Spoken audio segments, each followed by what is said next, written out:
Great. Hello, my name is Will McIntyre, and this is my individual presentation for cognitive ergonomics. So the topic I've chosen is the effects of fatigue on nursing performance, and understanding the impact of fatigue on accuracy, decision making, and safety in nursing.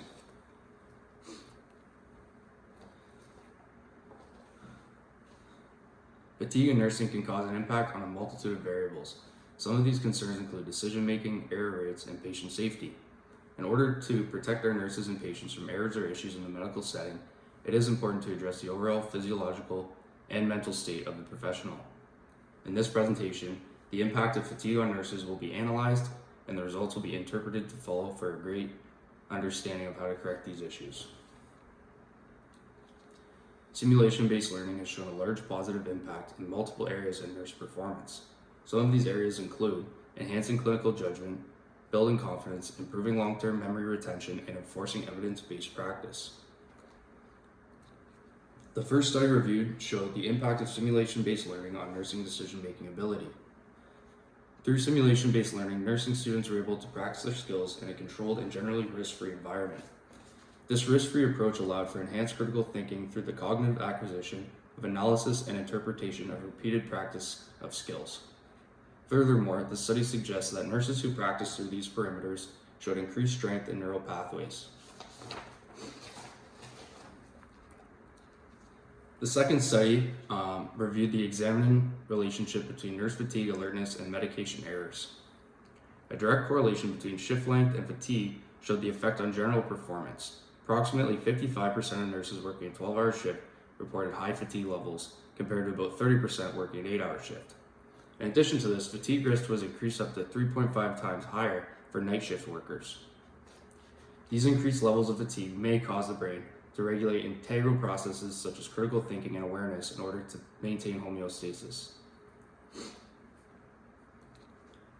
The third study showed the effect of shift work on fatigue, reaction time, and accuracy. Both reaction time variability and accuracy in task performance were limiting factors on performance due to generalized fatigue within the tested setting.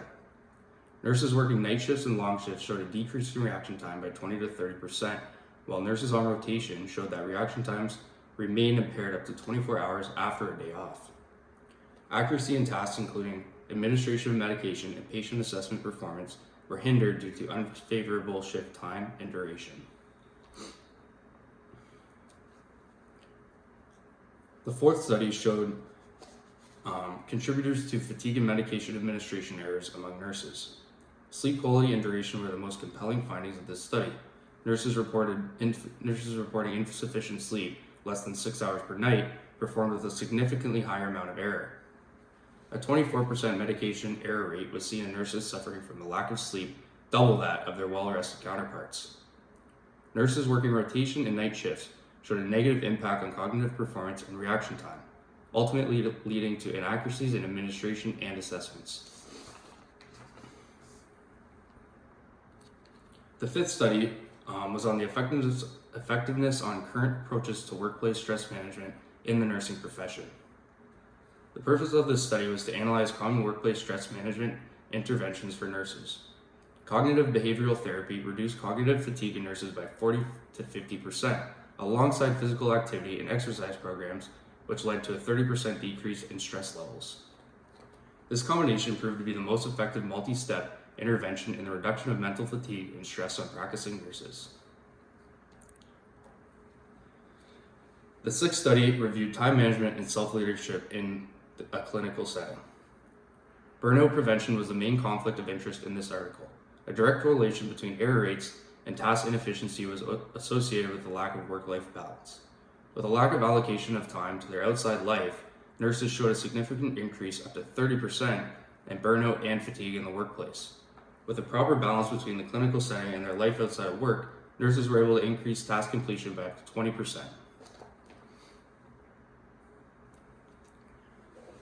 The seventh study reviewed factors influencing registered nurses' perceptions of their professional identity. The aim of this study was to determine possible external factors affecting performance. Autonomy and educational background were notable factors surrounding the success of nurses in both clinical and simulated environments. 30 to 40% of nurses reported that autonomy in decision-making, especially in patient care, was detrimental to their overall lack of mental fatigue and increased performance. It is possible that this level of decision making gives nurses mental organization and clarity, reducing overall stress. Nurses with advanced education and training reported a 20 to 30% decrease in clinical error, especially when given the opportunity for concurrent education while working.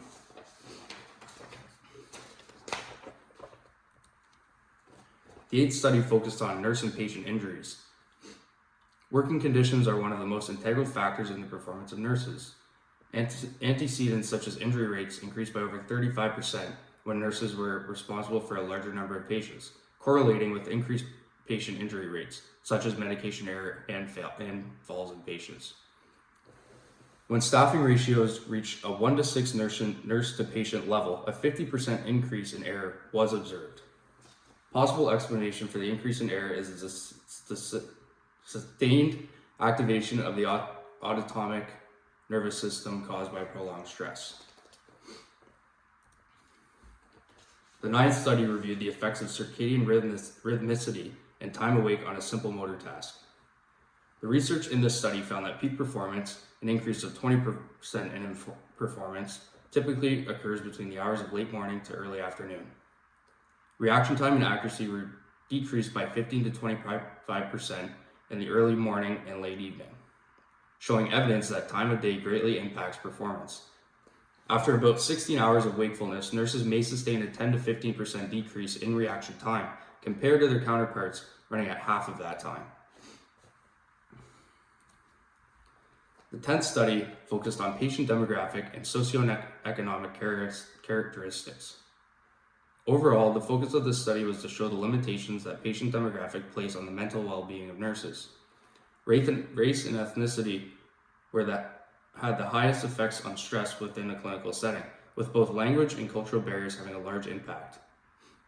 Nurses working with elderly patients over 70 showed increased levels of stress and an average increase in fatigue by 15 to 20%. This is caused by factors such as higher mortality rates and incompetence in this demographic.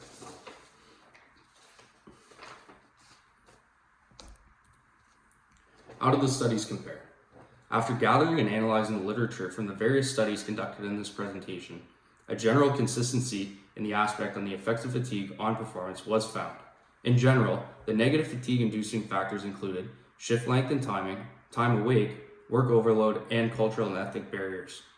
The majority of the studies complementing these points equally, with a recurring emphasis primarily on sleep time and quality, and the hours being worked. Unanswered questions. Despite all of the studies giving a clear guideline as to the factors that induce fatigue on nurses, a solution to increase performance is still a question left unanswered. In theory, the best approach to the problem in a simulated environment would be as follows. Ensure nurses are able to sleep sufficient hours between work, both 7 to 9 hours. If possible, conduct the simulation in the late morning onward, 8 a.m. onwards. Create a space that provides appropriate guidelines that nurses can follow practice. Prepare nurses for possible racial and cultural obstacles, and give nurses a fair level of autonomy and decision making.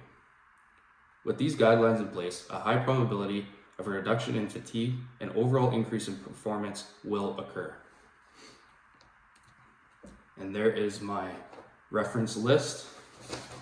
Thank you for listening.